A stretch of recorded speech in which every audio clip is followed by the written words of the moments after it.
ცხელ კლიმატში რომელი საქონლის ჯიში ჯობია? სენეპოლი თუ ბრახმანი? სწორი პასუხია სენეპოლი. უხეშ და რთულ საძოვარზე რომელი ჯიშია გამძლე? ჰაილენდერი თუ შაროლე? სწორი პასუხია ჰაილენდერი. მცირე ფერმისთვის და მარტივი მოვლისთვის რომელი ჯიში ჯობს? Murray Grey თუ ლიმუზინი? სწორი პასუხია Murray Grey.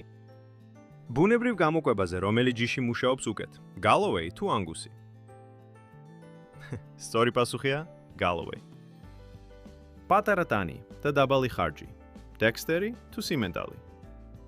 სწორი პასუხია Dexteri. გრძელი ბეწვით ცნობილი გამძლე ჯიში რომელია? Highlander თუ Hereford? სწორი პასუხია Highlander. ალპურ ზონაში რომელი ჯიშია კარგად ადაპტირებული? Pinzgaueri თუ Holstein? სწორი პასუხია Pinzgaueri. გაგვიზიარე, ნამდვილად გაეცის სწორი პასუხი.